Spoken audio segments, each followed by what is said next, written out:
Please welcome my friend and the president of the American Farm Bureau, Mr. Bob Stallman. Thank you.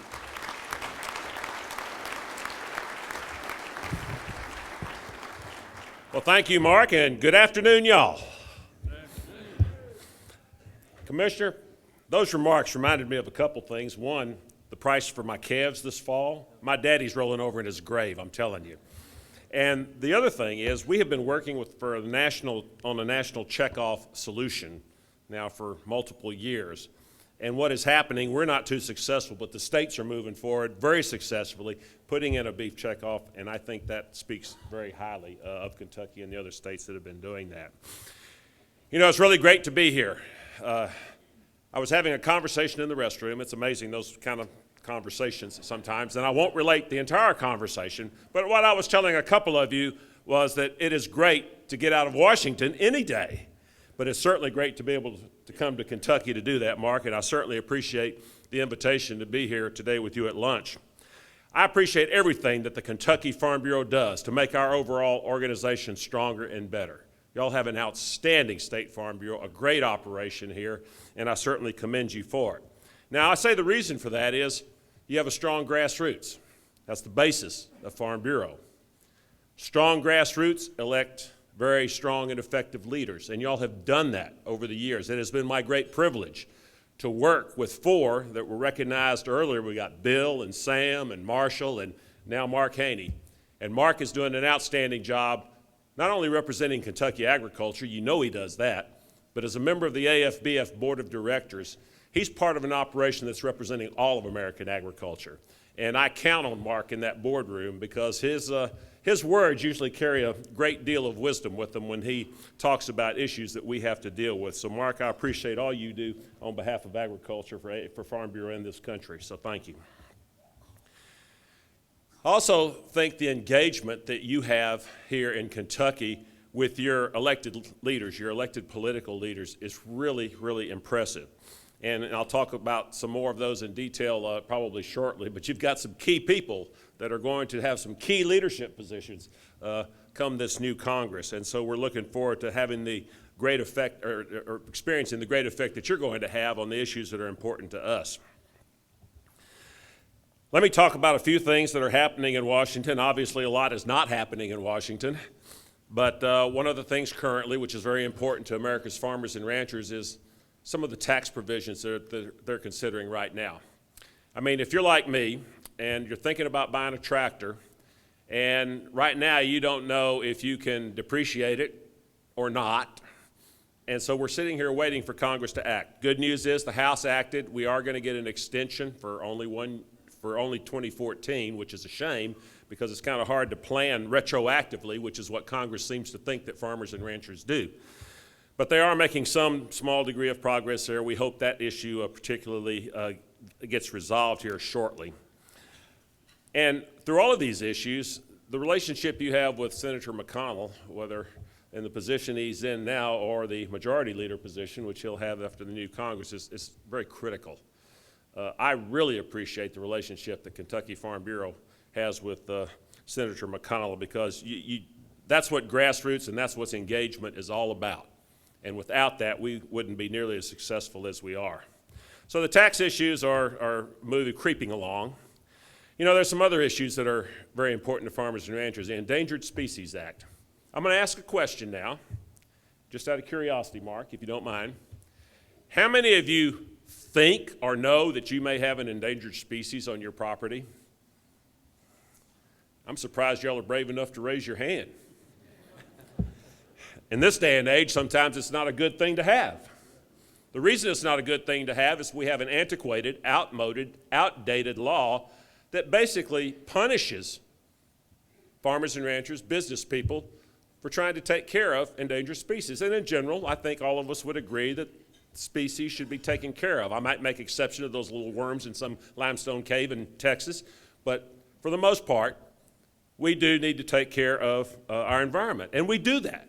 Farmers and ranchers do that, we know how to do that, and yet we're burdened by a regulatory structure in the Endangered Species Act, which basically punishes you, restricts you, and at the end of the day doesn't do a heck of a lot, if anything, to help those endangered species. And we need to change that. We need to bring some economic analysis if you will, cost analysis into some of these regulations and decisions. Seems a little ridiculous to spend millions of dollars protecting one little critter and then costing business many millions more, and at the end of the day, you're not going to be able to save the little critter anyway. So we need some common sense. We're supporting some legislation to reform the Endangered Species Act, and I am hopeful that with the makeup of the 114th Congress that we will have a better opportunity to accomplish some of these goals. You know, Farm Bureau is successful, and as I've already mentioned, the reason for that is the grassroots engagement and action that we have, advocacy that we have. We have to have, and we do have, members that are informed, involved, and engaged. That's the secret for success. Now, this past year, at the national level, you might have read in the paper that sometimes Congress didn't get a whole lot done. Two of the major bills that were passed were bills that Farm Bureau advocated for and worked very diligently for, and we had many grassroots members making the case for, and that was our 5-year farm bill. I was beginning to think that was going to be the never-ending farm bill, but we finally got a 5-year farm bill. And we also got the Water Resources Development Act, and that's the piece of legislation that is going to hopefully upgrade and help maintain our infrastructure, our waterway infrastructure in this country to ship our products. You may have heard we've got a little problem with being able to move all the grain and stuff that we've been producing this year.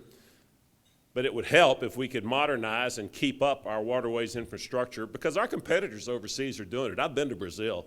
They're working double overtime to try to figure out a way to make theirs better. And for us to compete, we're going to need to keep up.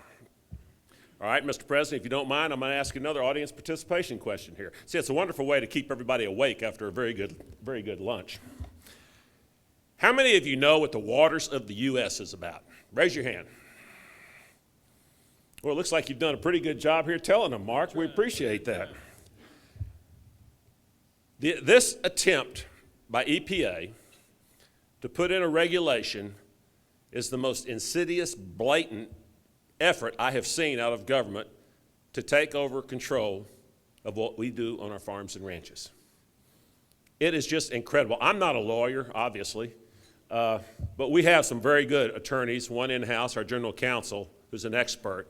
And when she explained to me what the EPA could do with this regulation if it gets put in place, I was so upset for 2 days, because I'm sitting here thinking about one farm I had that it had happened to rain 6 inches and about a third of it had water standing on it, and I took a picture of it and sent it to her, and I said, here's your newest waters of the U.S., you know, and I said, don't show this to the EPA.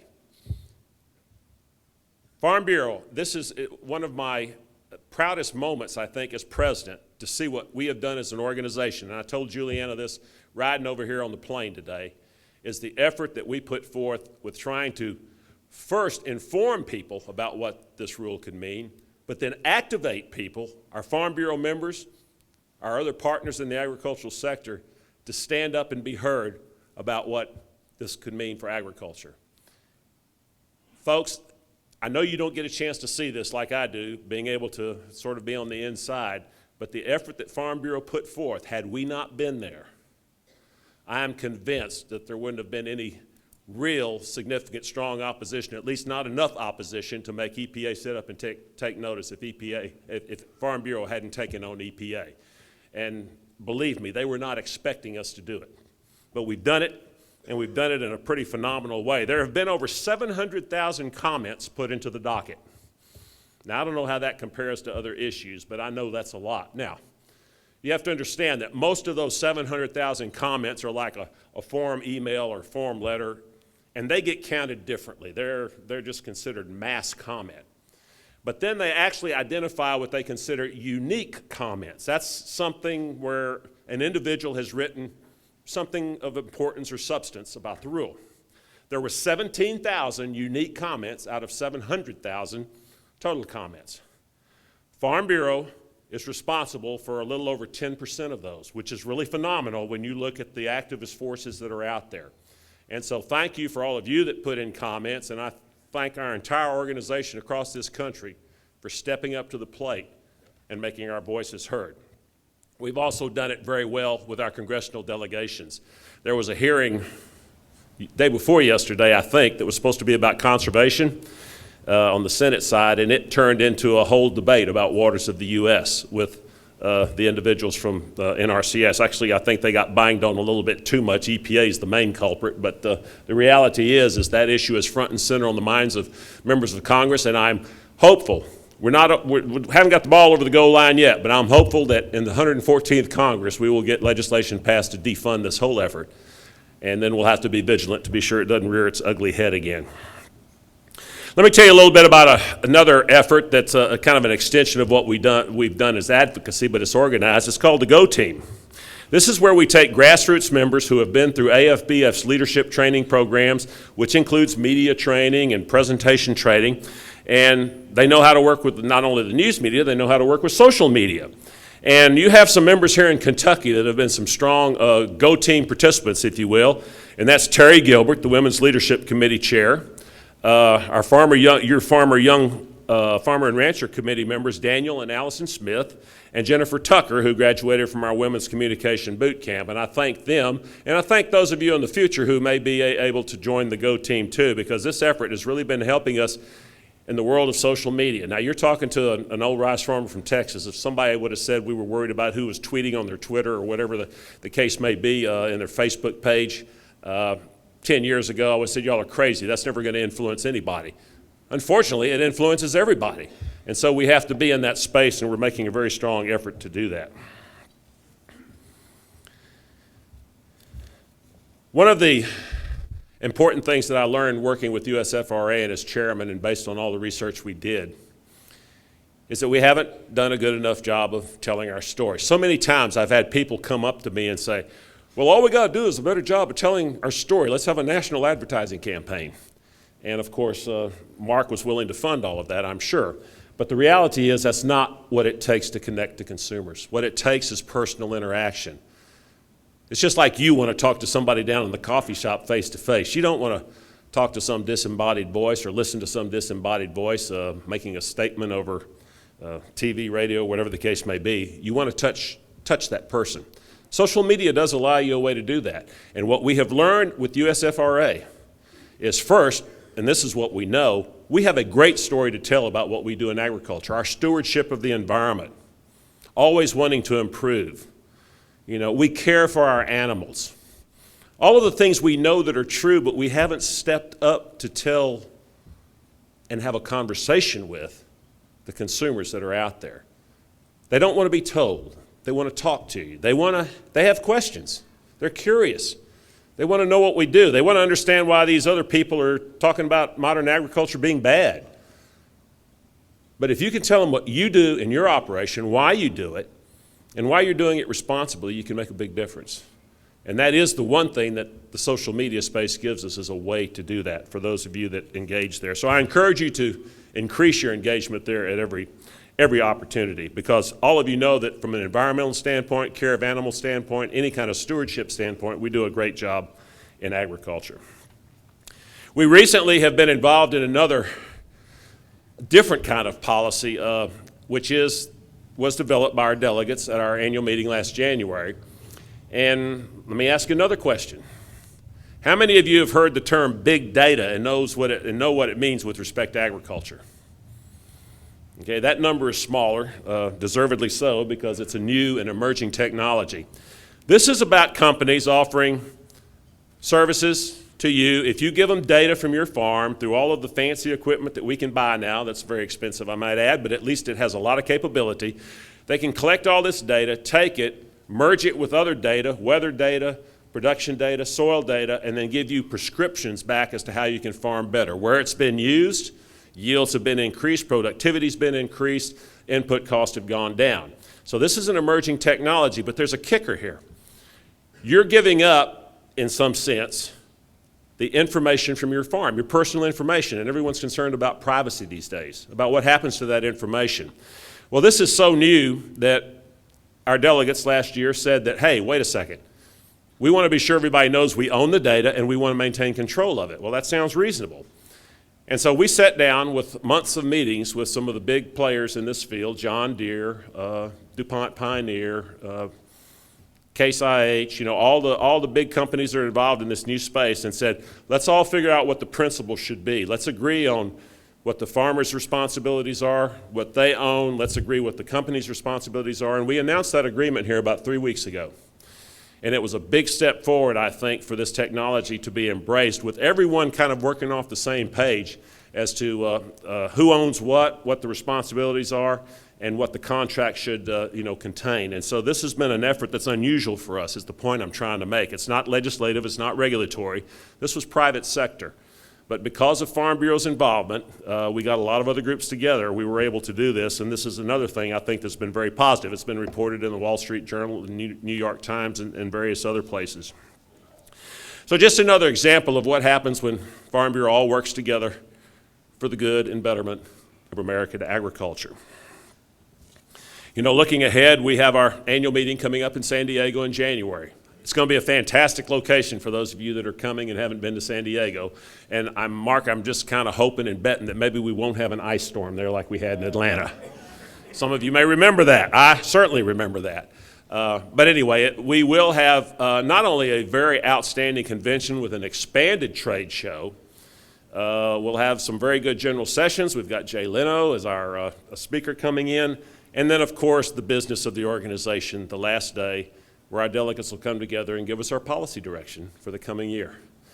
I have so many people call me as president and say, Bob, would you agree to do this? Don't you think we ought to do this? Don't you, it's up to you. You make the decision. It's up to you. I say, whoa, wait a second, guys. It's not up to me. I've got a little book that tells me what the rules are and what our policies are. And that's for the whole organization. This has nothing to do about the president or the board. It's the policies that we've adopted as delegates in this organization. And that's what makes us a lot different than a lot of other organizations. So with that, let me just close by saying, once again, I appreciate everything you do as Farm Bureau leaders, as advocates for agriculture. I appreciate your leadership team here. I appreciate Mark and all that he does. And I know it takes time to be away from your farms and your families, but believe me, it is important for U.S. agriculture. So thank you for doing it. I hope you all will remain involved, engaged, and informed. And I look forward to working with you during the course of the next year. And Mark, thank you for having me, and I hope you have a successful meeting.